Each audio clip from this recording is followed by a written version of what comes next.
Perfect. Okay, perfect. So thank you again for having us, Philippe, and also to the BSA for inviting us to present these projects. Today we have, again, I'm Victor Perez Amado. I'm an assistant professor at the Toronto Metropolitan University.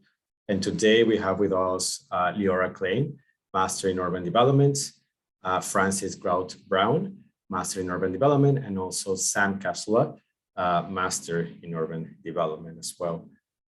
Just a short introduction of what everyone is going to be talking about. The projects or the presentation is called Aging Together.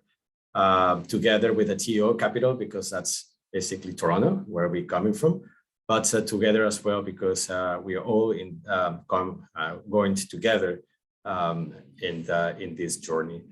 So understanding the spatial manifestation of aging in place and aging inclusivity in architectural and urban contexts is fundamental to creating future intergenerational cities. So this project will explore through the following projects, different ways to provide inclusive housing for older adults in 4 different multi-generational demographics. The first part of the presentation by Leora and Francis showcases a project called Fusion.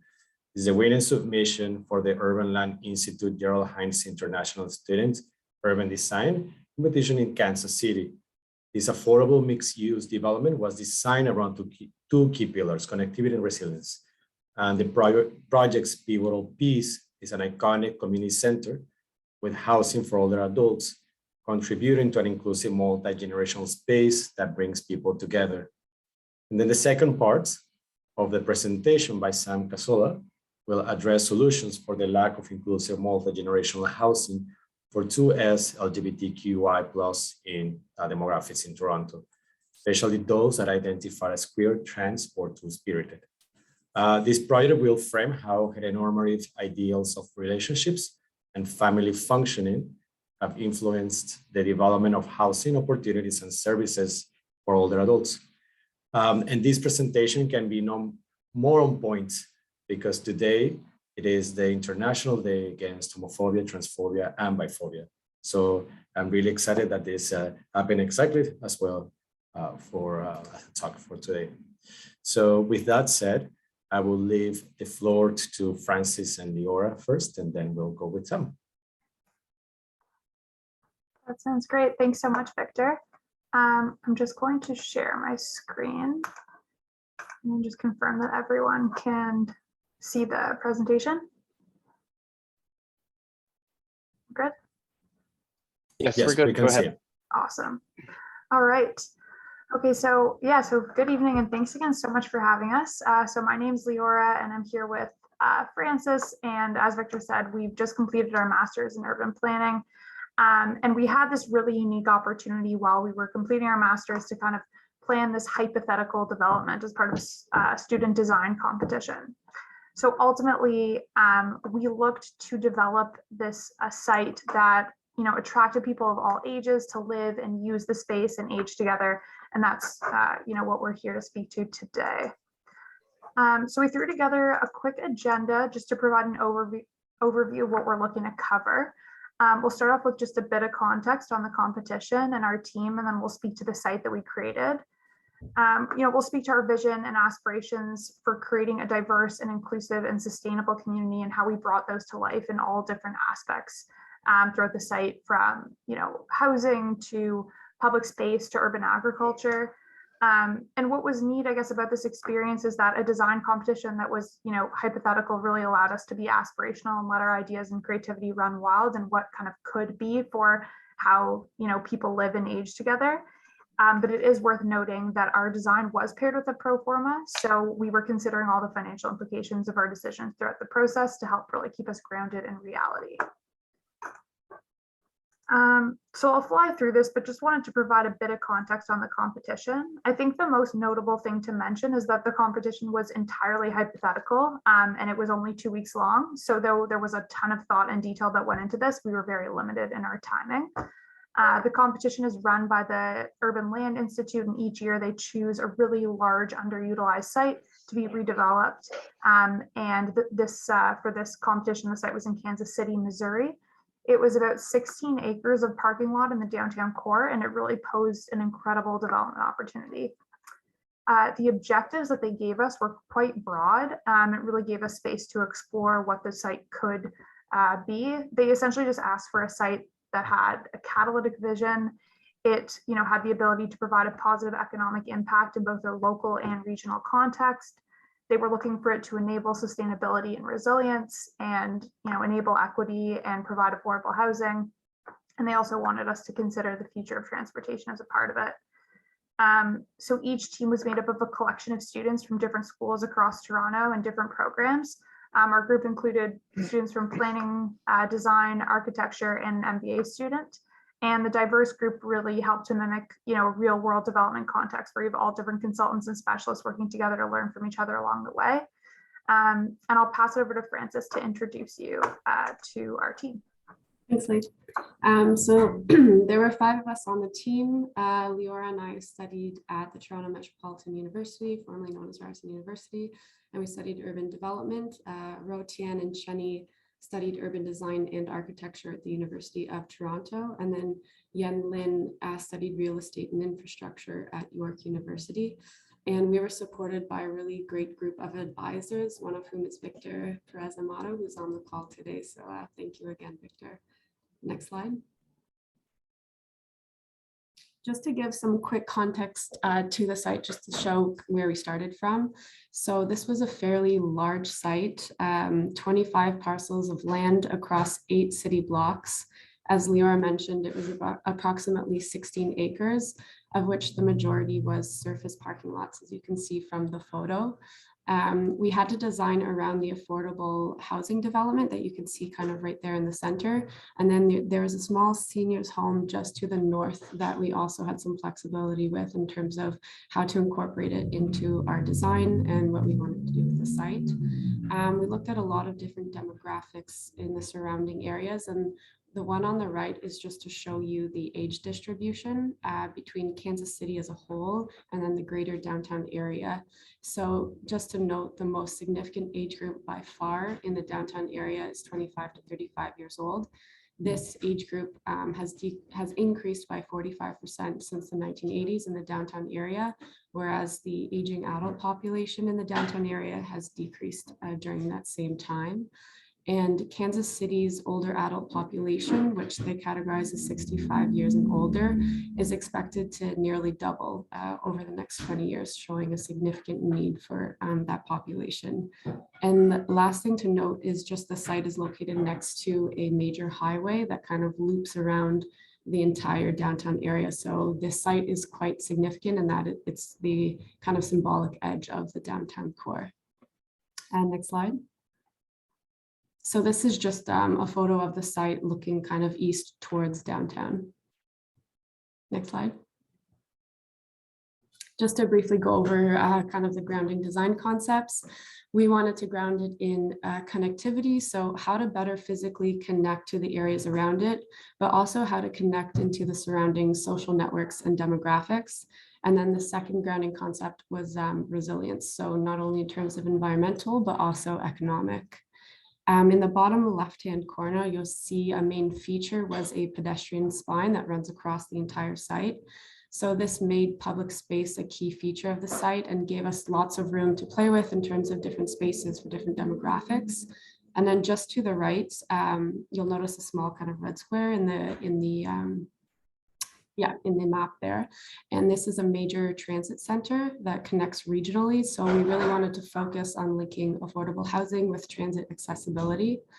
And then in the top right-hand corner, you'll see that a major component that I think stood out for our proposal was its social element. So really using infrastructure to connect the site to the social context of its surroundings and also to the city's history. Next slide, Lee. So this is what our ultimate site plan looked like. And as Frances alluded to, it was really, our focus was enabling, the social and physical connectivity through access to transit, over here, connection to the surrounding communities, and providing mixed income housing throughout the site. And we also really look to enable economic and environmental resilience through supporting local business on the site, creating jobs and supporting the local food system, and really just building sustainably with the future in mind. So I'll just call out a couple key features on the site. So the pedestrian spine, which Francis already spoke to. This was kind of lined with fine-grained retail and public realm elements to help really bring the site together and create a gathering space that kind of accommodated people of all ages. So all the buildings essentially contained a mix of uses. There was typically retail at grade with residential or office above. This area over here was our urban agriculture hub, which included urban farms, a research center, and a restaurant incubation space. This urban agriculture theme was deeply rooted in Kansas City's history in agriculture. And there's also was a really strong community network of urban agriculture there that already existed to plug into to help serve a lot of nearby food deserts that were very prevalent in the surrounding areas. A key piece of social infrastructure was the community center, which included seniors housing, which was a key feature of our site that we'll speak to in a bit more depth later on. And overall, the site was well connected to transit. We just added bike lanes and the pedestrian spine to really enhance the mobility options available and support more active transportation. So that was more notable here and here. So before we dive into specifics on our site, we just wanted to highlight some of the principles that informed our vision of aging together and, creating a community of people of all ages, incomes, and abilities. So there's kind of three key principles that we anchored to. The first one was just, trying to consider the micro level details that would enable aging in place. So we didn't really have a chance to explore this in depth due to timing, but something that we researched and thought about was how we might design living spaces that would grow with someone as they age. So for example, wider hallways and doorways for people with different accessibility needs and varied room arrangements to accommodate, evolving family structures. The second key principle was about creating communal spaces that enabled interaction and really just tried to decrease social isolation, both inside and outside. So within the residential buildings and within the public realm as well. And then another kind of principle that ties into that was about creating spaces that enabled intergenerational interaction and programming, and just really creating contact between people of all ages. So, we really wanted to create an environment that reduced age segregation, increased social connections, really improved community infrastructure, led to better individual health and well-being, and decreased social isolation and loneliness. And so I'll pass it back to Frankie to get into the specifics of how we reflected those principles in our site design. So we chose to combine a community center and seniors housing to really make this an intergenerational space. So there's rental housing units for seniors that are spread across the 3 floors, kind of on the left above the community center. We wanted to make sure there's opportunities for seniors to connect with the amenities and also the social dynamics in the downtown core, while also still having kind of a healthier neighborhood feel there. And in terms of aging together, our main areas were one, multi-generational programming. So we included rooftop gardens in the seniors housing area to act as a stormwater management tool, but also a placemaking tool for the seniors living there. This can provide a more peaceful area while still living in the downtown core, but also act as a space to hold programming between those living there, but also youth that come to the community center. There's also a daycare within the community center, so that can also offer programming between seniors and young children, like storytelling, book readings, so different activities like that. And in terms of social inclusivity and health, there are multiple amenities that the seniors have easy access to: a community theater, classrooms, a library, multi-sports facility. So these spaces can support the health of aging residents while also being a space for when friends and family come to visit. There's also activities that can be done together. We placed this community center close to the major transit stations. So this is to increase public transit accessibility for those living there, but also again, for friends and family visiting, which can help to decrease the isolation from friends and family, but also from the rest of the city itself. And then lastly, we had an affordable housing strategy across the entire site that we'll get to in a couple of minutes, which was about 30% of affordable housing units. That was targeted at 50% of average median income as per the Kansas City housing policies. So this same strategy was used for the specific seniors housing units within this complex. And then the last thing I'll say about this building was the downtown area plan in Kansas City really emphasized the use of gateways to communicate entry into a distinct area. So we really wanted to use this as the structure that kind of is the first thing that people see when they enter downtown, to really communicate the community-oriented nature of the site and to really help bridge inside and outside of the highway loop that really separates the neighboring area to the downtown core. Next slide. So we also were trying to consider aging together in the context of public space, how it's designed can offer a lot of areas, not only for the seniors living nearby to sit and relax, but also interact with different demographics. We had a large pedestrian focus with the spine that we mentioned that runs across the site. So this creates more easy and safe access to the amenities across the site. It acts as a traffic calming measure. It creates a more intimate neighborhood feel, better wheelchair and walker accessibility. So there's no extreme grading, and we also separated the bike lane from the pedestrian spaces. And we tried to really incorporate different placemaking opportunities that can be really flexible and adaptable to different demographics, but also to different seasons throughout the year.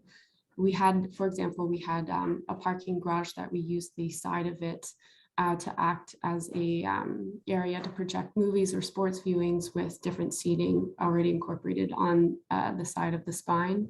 We incorporated a rain garden for a stormwater management system to act as a more calming area throughout the site that can be utilized in the winter for a small rink. And there's also a water fountain. It's not pictured here on the slide, but this is where kids can play in the hot summer months. And in terms of green space, we incorporated a lot of that throughout the site and a network of green paths that kind of runs through the blocks. So this competition was during COVID. I think we were very deep in lockdown when we were going through these designs. And so the need for green space for one's well-being, especially in a downtown area, became very evident at this time. So having a variety of green space and green path networks makes this a more livable space across different life stages for those living on site. And next slide. And then just going back to food security, during our initial research, one thing that became very apparent was the significance of the food deserts in the surrounding areas. So in the map on the left-hand side of the slide with the different red gradients, those are areas with low income census tracts where residents have more than 0.5 to 1 mile from the nearest supermarket. However, one can also notice the significant amount of Kansas City community gardens that already exist in the space. And this is only a zoomed in map. When you zoom out, it's actually quite significant as well across the whole city. So this shows there's already a very strong community food network that's already in place. So for us, it was how can we build something that doesn't take away from this, but that provides a space to kind of connect into this. So we incorporated an urban agricultural hub that has different facilities related to local food production and local food economy. In terms of aging together, we thought that this could create access to healthier food options. This also increases interactions with community organizations that use the space. So this in turn creates a lot more awareness for residents living there, but also visitors to the site to kind of get awareness for this network that exists in the city. And then it also creates a lot of programming and job opportunities for different ages. Next slide. So we were very intentional in creating mixed income housing and different suite styles that supported people across age groups at different stages of life. We wanted to make sure that as people age, they can still live within the area and aren't kind of pushed out. And so in the process, you kind of recognize that you might not always get the highest ROI on larger units, but ultimately livability is a really critical component to consider as part of the design process. And ultimately we weren't looking to create these kind of small transient micro units that only appeal to a very specific demographic for a very limited period of time. So in terms of site specifics, half of our GFA was for residential housing. And of that, as Francis mentioned earlier, 30% of our units were affordable, targeted at 50% AMI, and the majority of the affordable units were larger. We were very explicit in ensuring that the affordable units were actually mixed in with the market units. We didn't want to create buildings with certain stigma, and equity was a very critical consideration as part of the entire design process. Our site included both rental and home ownership, and the units ranged from studio to 4-bed.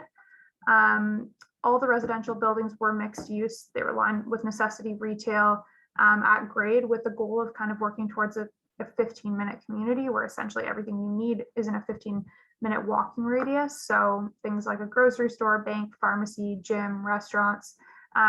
But it was also really important to us to ensure that people who lived here also had access to the broader community, the broader, I guess, city and nearby communities through transit and active transportation. Since this site really was situated so close to the downtown core. So as I mentioned earlier, we only had 2 weeks to complete this project. So there were many things that we didn't have a chance to fully explore that we would have looked into further had we had the time. A couple of those items were, I guess like really diving into the concept of seniors housing. The term itself is quite two-dimensional. There's obviously a lot of different seniors at different ages with different needs. So that's something that I feel like, we could have flown out and explored in a bit more depth. We also would have looked into how to incorporate access to services, so health and social services, to ensure the residents in the development were well served. And we also could have delved into a bit more detail on the unit layouts and how that would actually play out to make sure that those adhere to accessibility needs. And something specific that we had touched on was winter programming. And this was something that we wanted to look into further, but just couldn't get it, didn't have the time to, but specifically how you create kind of a comfortable and positive winter experience for an aging population. Just noting from our own experience and parents and staff, that can get really tough. So we just wanted to close off with this rendering. Just shout out to Chenny on our team, who Francis introduced earlier, who developed these renderings, and now working professionally, I recognize how insanely talented he is, because this matches up to the stuff that I see produced by our architects on a daily basis. So this over here is the Gateway Community Center that we'd spoken to as kind of the critical social infrastructure of the site. Yeah, the competition, we were very lucky and grateful to have taken part in something like that, and helped us to really dream up the development from scratch and consider all user experience from all different ages, and just, I guess, really understand how somebody moves through and experiences a space in a way that we never really had. And it was refreshing just to think of the perspective of all the different people and all ages and abilities to create this kind of inclusive and connected community that resonated with the people who lived in Kansas City. So it was a great learning experience, and we were so happy to be able to share it with you today. So thanks so much again for having us.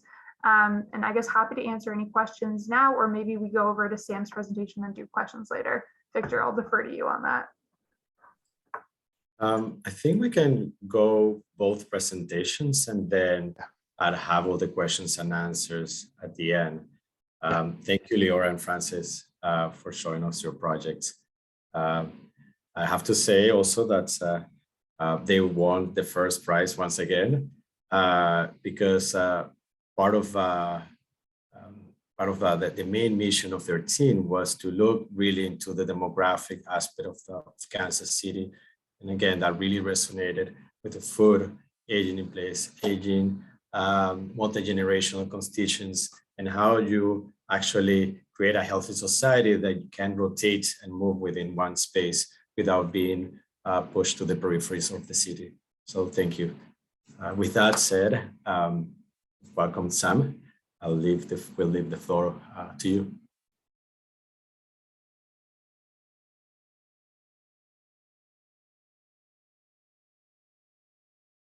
You're muted, Sam. Okay, I'm just gonna pull up my PowerPoint. Just give me 1 second.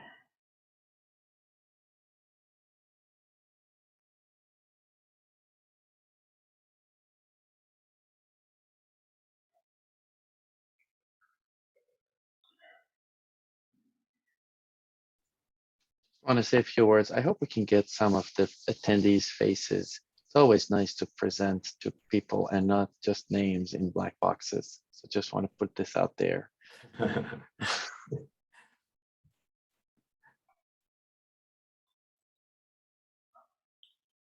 Sorry, just having.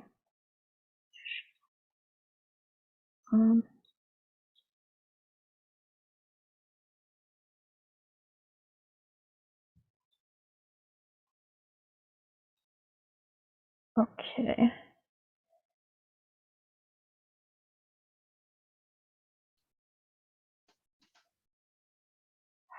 Do I have the ability to share my screen? You should. Did you try?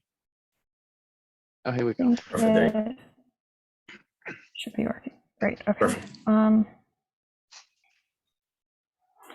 Okay, so hello everyone. My name's Sam, and I've been working on my major research project over the past few months.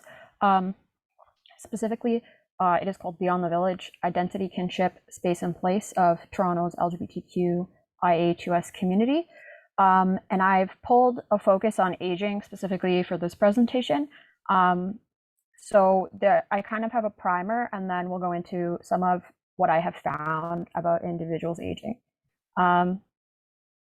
So I have a small LGBTQ crash course, a little bit about the neighborhoods in Toronto and what they are, the problem, the purpose of my work, so far what I found, and then I'll talk a little bit about facilitating change. So crash course starts with the acronym.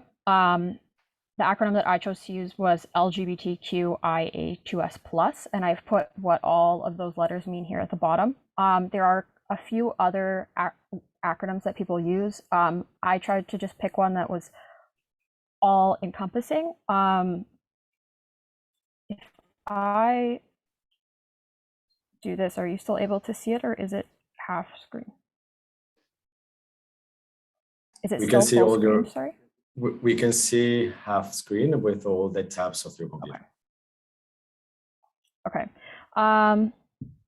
So I tried to choose an acronym that encompassed the most that it could. So the acronym currently stands for lesbian, gay, bisexual, transgender, queer and questioning, intersex, asexual, two-spirited, and the plus is many more. Differences between sexuality and gender. So there's kind of two parts to the LGBTQ community acronym. One is sexual orientation, which is the direction of somebody's sexual attraction. I think that is the one that most people know, talking about using the terms gay, straight, bi, pan. Those are how people generally identify. And then in terms of gender is where it gets a little more confusing, but it is the experience of being a man, a woman, or neither. It's related to the social norms and expectations of what we have built in society. So if we're talking about gender identity, it's an individual's experience of their gender and a person's sense of being as a woman, man, both, or neither on the gender spectrum. It could be the same as assigned at birth or different. So we have the gender binary, which would be the where there are people are thought to either have one of two genders, a man, which corresponds with the birth sex of male, or a woman corresponding with the birth sex of female. Cisgender is what that is. So you're cisgender if your sex aligns with the gender that you identify with. Beyond the binary is a little more confusing. We have quite a few ways that people identify that don't necessarily match the way that their sex, that the sex that they were assigned at birth. So transgender is one that many people know. There's also queer and gender nonconforming, non-binary, two-spirited, queer and intersex. Two-spirited is specifically reserved for people who are Indigenous and is a really specific way of identifying. But in terms of all the other ones, the most important thing to know is that everybody identifies differently. There are some very niche definitions, but every single person kind of picks one that they identify closest with. So it could mean something specific to them, but understanding that there is a binary and there is outside the binary. This is a little chart I found from the Trevor Project that kind of explains it a little bit further on a line, showing that people can lie anywhere on these spectrums. My project specifically starts by looking at defining neighborhoods and how a neighborhood is a place that emerged due to social and societal needs of comfort and community. They really started showing up right after Stonewall and within Toronto after the bathhouse raids. They are neighborhoods that are primarily LGBTQ individuals. So one of the well-known ones is in San Francisco, the Castro District. Specifically, when we're looking at Toronto, Toronto has the Church Wellesley Village, which emerged in the 70s. It's now well known as the Gay Village and is widely understood to be accepting of all LGBTQ identities. But when we start to look at the history and what the community actually looks like today, it is a little different, and there starts to become these gaps in knowledge. So when you're looking at the history, the first thing that I came to see was that it was based on homonormativity. So the village started by people starting to gather outside of this second cup. It was the first place that people could be visible in the LGBTQ community, and it was primarily dominated by gay men and lesbian women who were white. So they really realized that by conforming to the normative standards of people who were straight and who were cis presenting, they were able to be open in public and be less marginalized. So when the village began to build itself, it began to tailor to these cisgender white gay men.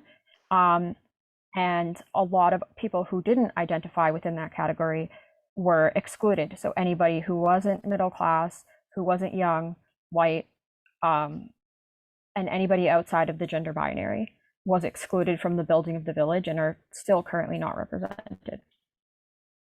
So when we look at what has happened because of the history, there's now this universal narrative that all members of the LGBTQ community are accepted and equally represented, which resulted in a lack of exploring the historical and current experiences of place and space. Based on the experiences of on the narrative experienced by white middle class cis gay men, there's a lack of understanding of other intersecting elements of identity and experiences of marginalized people. So anybody who is outside of the white, the middle class, cisgender, gay, any other identities are really not talked about. And the third thing is that understanding that even though stigma and discrimination is a universal experience in the community, it doesn't necessarily affect everybody in the same ways, and how the intersections of people's identities stand affects their marginalization and their experiences, which includes individuals who are aging.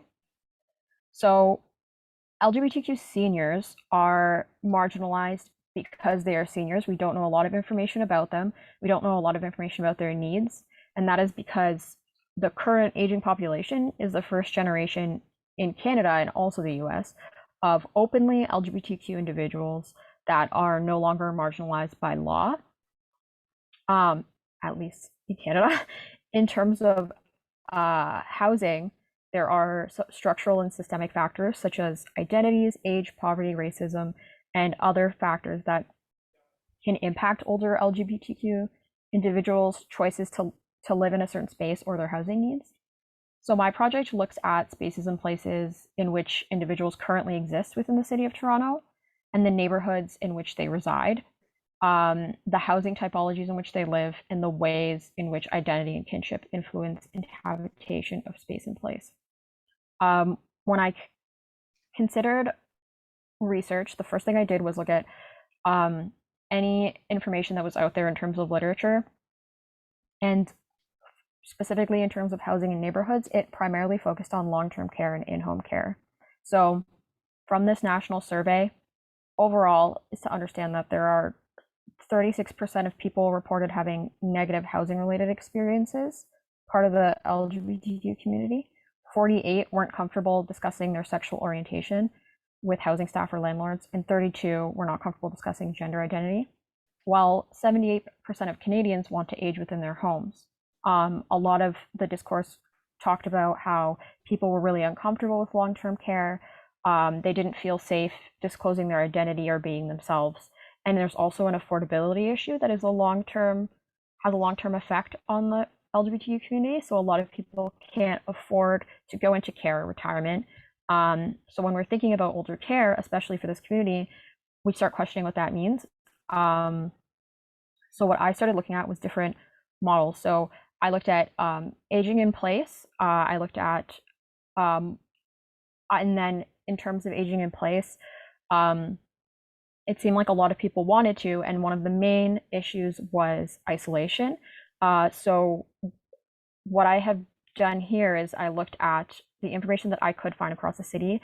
I collected from this Facebook group called Homes for Queers Toronto, where people share information about their housing that they have available and that they can share with other individuals if they have a space that's up for rent. I collected the information and mapped it. So there was only 5 people who were older, primarily because are older than the age of 50, primarily because it's on Facebook, I assume. But there's a lot of information that we can gain in terms of multi-generational housing and aging in place and co-housing from this. So this map explores a lot. There are building types. So we have condos, apartments, mixed use, mid-rise, and houses. The number of residents per unit is represented by these number of dots, and then the monthly rent per person. So for example, if we're looking at this one here, there's 3 people living in this unit, and then the monthly rent is between 1,000 and closer to 1,500, and they live in a house. So from this mapping, I've learned that one, a lot of the community is living together, and they're living in co-housing for many reasons. One of them being experience of living with chosen family and kinship. So wanting to have those relationships, wanting to be able to have community meals and having time spent together where you're getting groceries together or watching TV like a biological family would, but it's with people that you choose, which are really important members of LGBTQ's families or chosen family. The other thing is this resolves the issue of isolation that a lot of people are concerned about when they want to age in place. They have the support needed from friends or people within their life living with them. Then the second thing is that living with these people is actually making their housing more affordable. So these lighter circles here were the rent of the entire unit if one person were to live alone, and then the smaller circle in the middle here is the rent that each of them are paying because they live together. We also learned that multi-generational housing is a really strong potential. There were a few examples, specifically one example in this area here, and then there was another example of here where there were 2 queer parents who had children, but were also looking for another individual to live in their home. And then the other one was there was a straight couple who had a trans child who had moved out, but they really wanted to share their home with the rest of the community. So there's these opportunities for people who have biological connections to start building this multi-generational housing with people that they choose to be their family, some who are even not part of the LGBT community but are supportive, which is really interesting because that's not something that there's any research on, and it's not something that I've never seen before. So when we start to understand the impacts of these sort of new forms of family, you also start to realize that policy and bylaws are not facilitating this. As you can see, many people are living in houses here. They're living in apartment units within a house or renting a whole house. So beginning to think about the ways in which policy influences how we can facilitate and help individuals live in these situations would be the next step. So as I'm working on this project, I've realized that the community itself is adapting to the conditions to meet their needs. But specifically when we're talking about seniors and we're talking about the community as a whole, how can we hold the government accountable to make sure that there is this type of housing is when we start talking about setting affordable housing, making sure that multi-generational housing is facilitated. If there's programs through the government where people can sign up, because this is all happening on Facebook, so a lot of seniors can't access it. So that's where I'm going with the project, and this is where I have been lately. Yeah, thank you for listening. Thank you, Sam. Thank you so much. One of the parts that I'm still working with Sam is doing a study of a policy evaluation in the city, especially again about housing. Sam is mentioning the concept of family. It's fluid. And when we see what the City of Toronto names, the way that they name this type of fabric, which is 70% of the city, they call it single family homes, right? So it's very hard to renovate, subdivide, or create or houses that are, again, multi-generational, because in essence, they're only allowed to have certain type of community in it. That's why you see sometimes that you have 5 friends moving into one house, buying one house, because it's more affordable in that way than even going to the long-term care, as Sam is mentioning. The other part that is also, yeah, go ahead. Oh, go ahead. And that's it. Okay. So anyways, I just wanted to say thank you, Sam, and thank you, Francis and Liora, for sharing all this information. Thank you. Absolutely, Victor. I echo your words. Thank you very much for the 3 of you for sharing your work. I have it's a committee discussion, so please, people, partake in the conversation. But I have a comment to Sam, because I think you hit it directly on what's absolutely needed. As some of us who work a lot in senior housing and affordable housing, most units that are being developed part of the state and city's program right now are 1 bedrooms. And it's pretty much known that, oh, senior housing is all 1 bedroom with either studios, because of the heterosexual norm of getting old, right? But as I was personally, and some of my teams here were developing senior housing, focusing on LGBT seniors, through some interviews with people, we found out that there are some people who want to rent 2 bedrooms and are not interested in 1 bedroom, because their chosen family, that roommate situation, is exactly how they want to get old. So I love how you brought up that information through mapping this through the City of Toronto, which really further reinforces what we have heard from the senior as we were interviewing those seniors before building the project.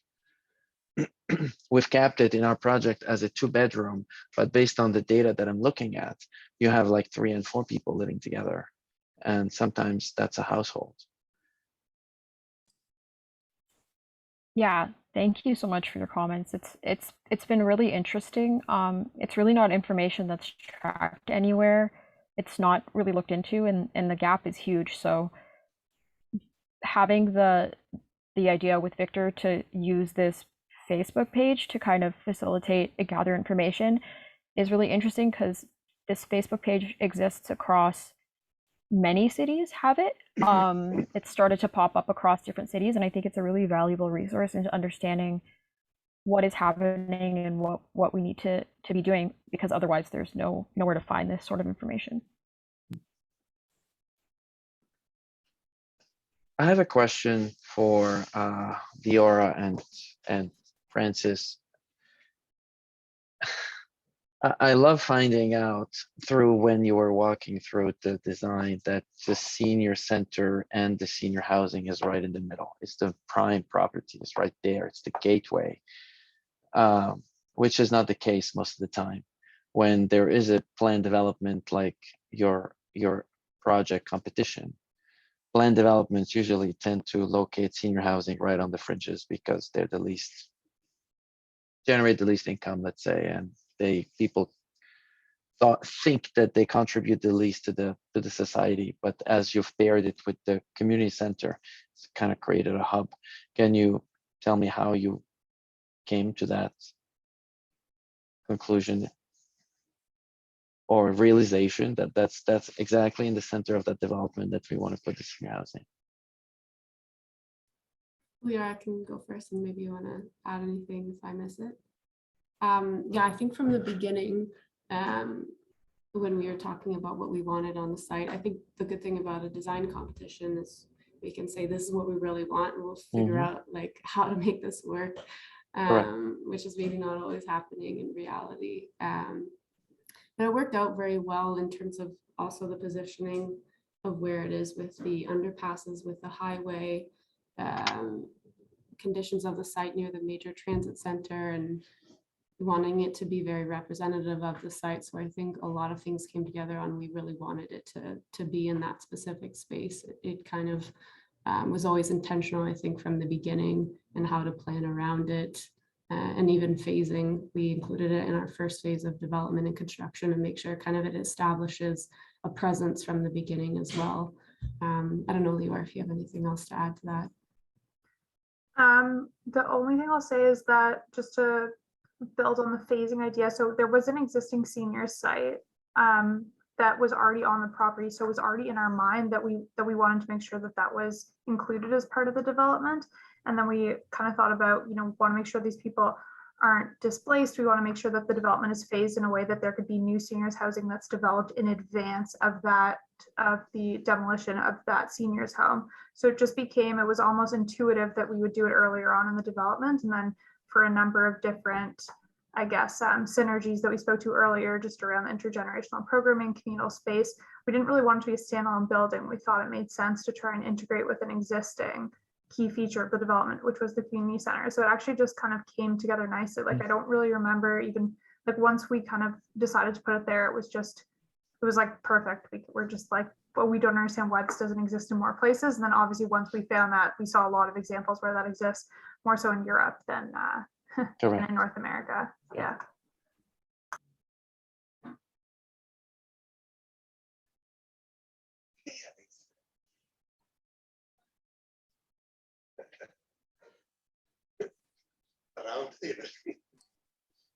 I was curious, from the west side of that site plan, what was the development to the west? Is that the downtown area? You've got the highway on the east side, and then what was on the west side? Yeah, the west side was more of the downtown core. It had different kind of specific districts, the entertainment district. There's a sports stadium, like a baseball stadium, just to the bottom of the site, hence why also there was a lot of surface parking lots there to begin with. There's a library district. Leora, maybe do you want to help me with the other ones? I think there's also a lot more hotel developments happening in downtown. It was quite like a destination core, I think, the way it was currently being developed, with a lot of condos going up. But yeah, there was still like a lot of space to the west of the downtown core.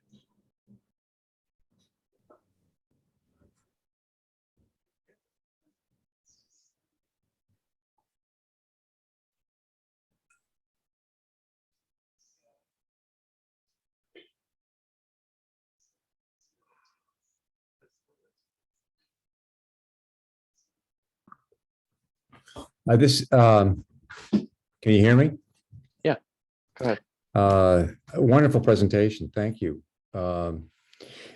Just a couple of points. One is I'd love to hear more about some of the precedents you looked at as you were investigating the presentation or the design efforts and the analysis, and how far back might those precedents have gone? Probably not very far back. And then looking forward, how, in addition to a venue like this, how do you spread the word? How do you get it out there that what you're looking at perhaps is something new, something that people need to pay attention to and take very seriously? I think some of the ideas you have are absolutely wonderful. I'm hope to age at home, but we'll see. It's a very dynamic living situation or arrangement that you or environment that you've created, and I think for everybody. And I think it's would like to find out more how you got there in terms of not just your ideas, but what you saw as precedent, and then how much you spread the word. Sure, I can kind of start. So I wish, David, that these precedents were more top of mind for us. We did this design competition, we were in 2021. So it was a little while back, like April of last year. So I don't remember like specific names or architects involved, but there were just some, I guess I can kind of just speak to what we pulled away from these precedents. And I think a lot of it was just the kind of communal living that we don't necessarily experience here, or Francis and I hadn't had exposure to in Toronto. We also just saw like a lot of, very pedestrian oriented environments, things that really made really great use of public space in a way that I guess in Toronto can be limited with our seasonality, and things aren't always taken advantage of in the winter months. So that was like a really big focus. In terms of moving this forward, I think that that's something I can speak to a little bit more thoughtfully, just because I now work in the development industry since graduating. I gave like a presentation to my team once I started on, the design presentation that we put together, and how we can kind of think about some of the principles that we had, created in this hypothetical world, how we actually pull them into what the kind of work that we're doing in Toronto. And we've had, a number of conversations about being more aspirational, right, in like the early visioning stages of master plan developments, which are honestly fewer and far between in a city like Toronto, where there's so much development and the parcels seem to get smaller and smaller each time. But I think that it's just continuing to have those conversations and just flagging, these learnings throughout the process. So like one example I can raise is just around like unit types. I feel like there's like this crazy migration towards like smaller units and micro units, and creating these spaces that it seems to be super transient, not livable, and not really great to age in or age together. And so just flagging those kind of experiences as you start development, where it seems like, okay, let's be efficient. Okay, well, maybe there's more than efficiency that should be brought up in this kind of conversation. So I think that we'll have to make a concerted effort to bring these types of principles up as we move forward in future developments. But hopefully that comes from the development side, the architects, and all the different kind of consultants and parties that are working towards actually bringing these developments to life. Well, thank you. That's interesting. In terms of precedent, also, is it? And I don't know much about this, but just speculating, just looking at the way people used to live, say before 100 years ago. I mean, families lived together, families died together under the same roof, and in a sense, we're kind of generations are siloed, and it's sort of what sort of a social history, living together history is there that, and maybe you've looked into this, but is there that can be informative in trying to figure out, gee, how can we improve all of this and bring people back together in a more humane way?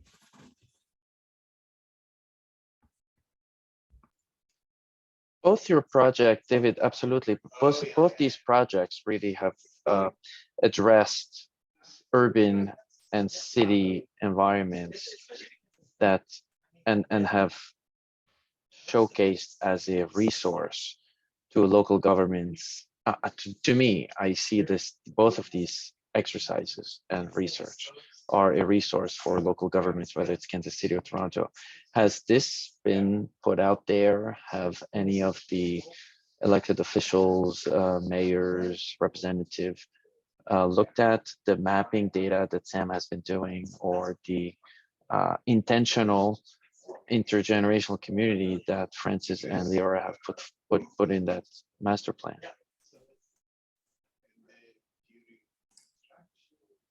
You want to go ahead first, Sam, or? I You can can go. go, talk. Oh, okay. We were lucky enough to be invited to speak in Kansas City virtually after we won the competition. I think it was Kansas City Connect. It's kind of a group of architects, designers that work in the city itself. And we got a lot of positive reception from it, which was really great to hear, especially in a competition when you never saw it physically there, when you're all doing it virtually. For the site itself, for ours, there was always not a competition, that's not the right word, but it was either doing this type of development or a baseball stadium was something that was very much being pushed for in Kansas City, which I think that still is going on. I think there may actually be a baseball stadium potentially going up. On that site. Yes. Yes. So unfortunately, I don't think our design, hoping to influence potentially other areas or specific parts of it, but yeah, we are lucky to still be able to speak and to people working in Kansas City as well. Yeah. The word was also put in place, I remember, from this ULI podcast that is still available. I think I can send the link. And it was another conference, not a conference, a talk for ULI as well, a year and a half ago, where city officials were there actually from Toronto listening to the presentations. Yeah, we were invited to the City of Toronto to speak to their strategic planning unit. So that was Exactly. really great. Yeah. Right. Sam, that information that you gave, like you said, that's probably not out there anywhere, is it? It was a great culmination of information. And Leora, once you said you were working with the development company, then I'll pose this question.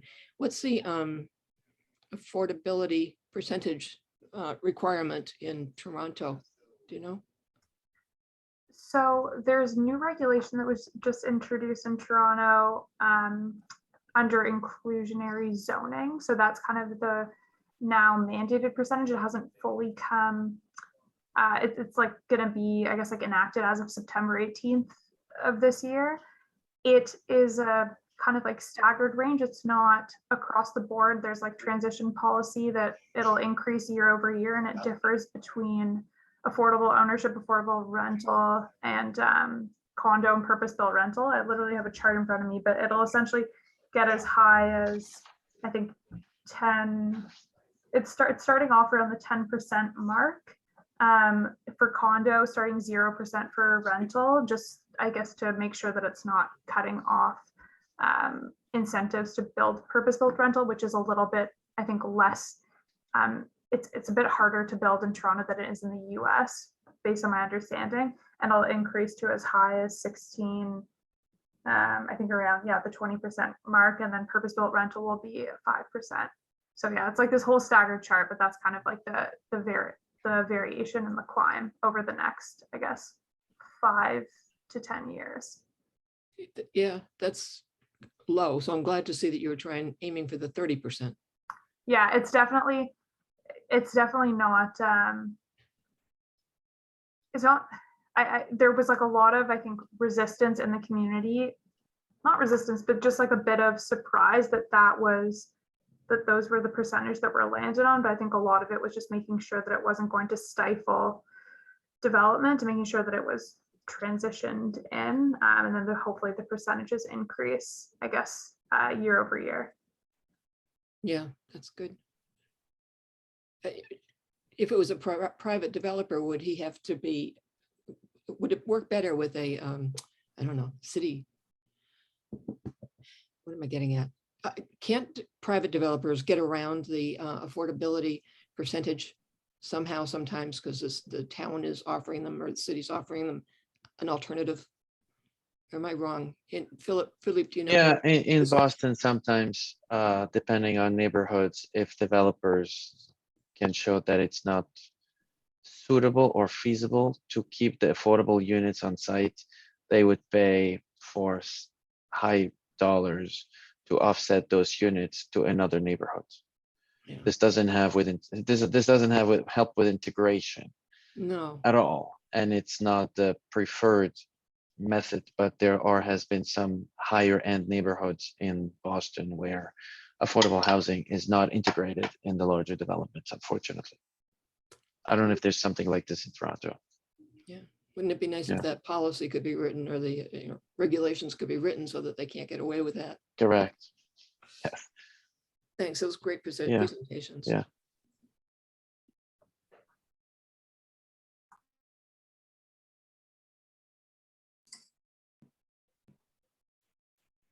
Any other questions for the teams? For Sam or for Leora, for Francis?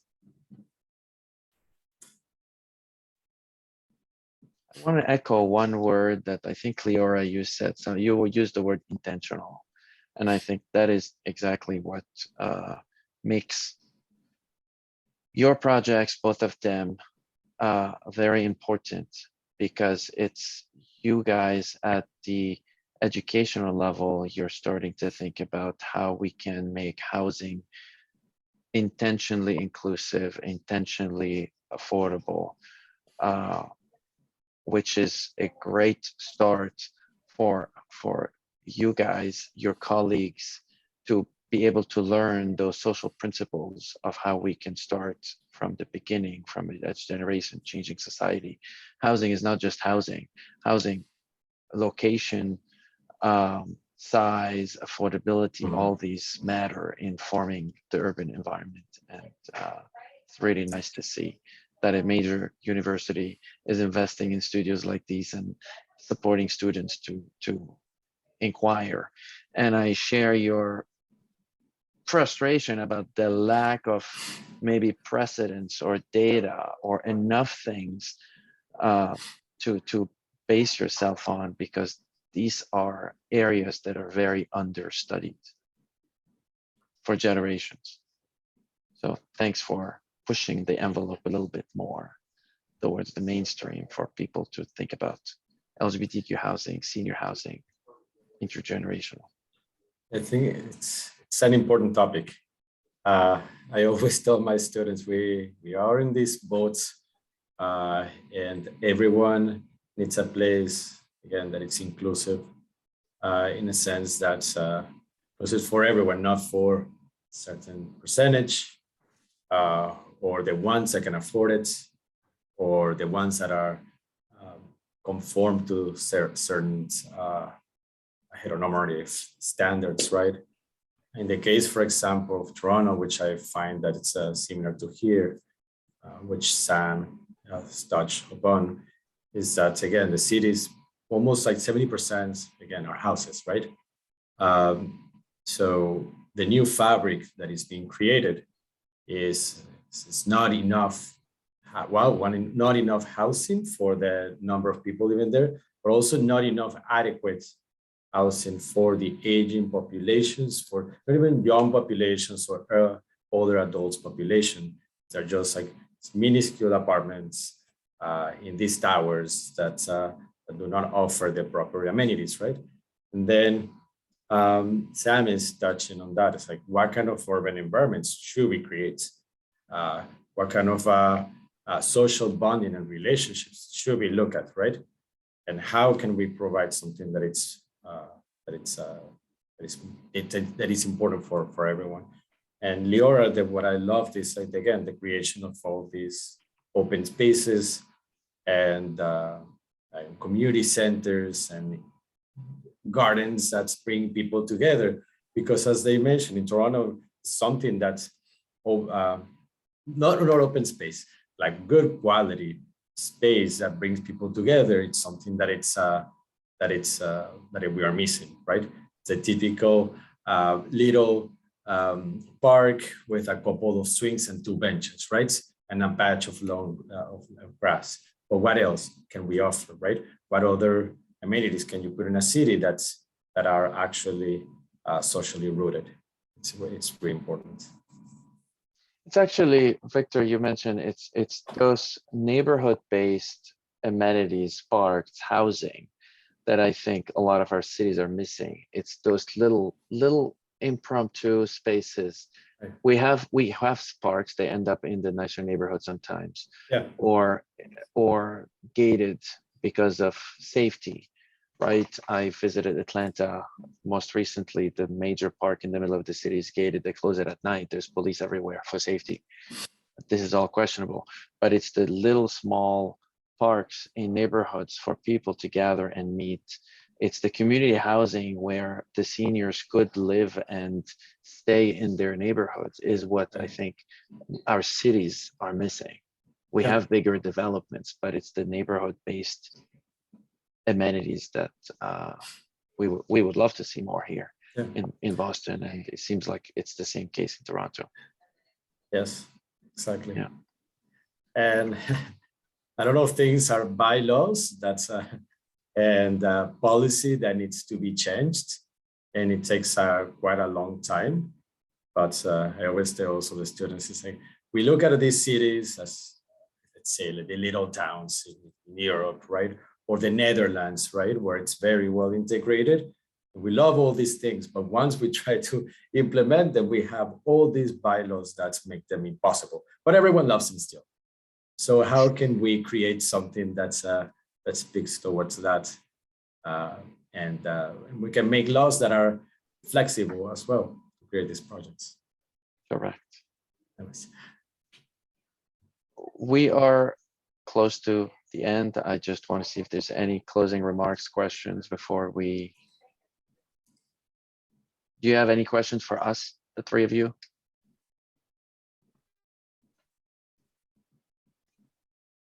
Okay. Well, thank you very much for joining us, Leora, Sam, and Francis, and thanks, Victor, for bringing the students together and supporting all their work throughout. And I know your work also focuses on that. Thank you. There's a comment from Drake in the chat. The current housing crisis is exacerbated by zoning. This is true virtually everywhere in the US. If every community accommodated an additional 5%, the needs discussed here could be better addressed. Yes. I would say more than 5%. Let's be more 5. aggressive. Let's put in 10 or 15%. We need more affordable housing and senior housing. Yeah, absolutely. I want to say thank you to the students because I have been working a lot on these projects. Sam is still working on this project and we're pushing it. In Leora and Francis, I am always very happy to see, again, this ULI project and how you pushed it so much. So thank you. And thank you to you, Philip, for inviting us to show these projects to everyone today. My pleasure. I get very excited when there is students who are starting to think from the beginning about integration and senior housing and things that I didn't get the chance to do and study when I was in school. So thank you everybody for joining us. We will be meeting again the third Tuesday in July at 5:15 for a new subject. So thank you. Thanks everybody. Okay, all right. Have a good night. And yes, I say another comment. Yes, it was done in 2.5 weeks. In 2021. It was more like a sprint, not a marathon. Okay. Anyways, thank you so much, everyone. Thanks. Have a good afternoon. Thanks, everybody. Bye. Ciao. Thank you. Bye. Bye-bye. Thank you.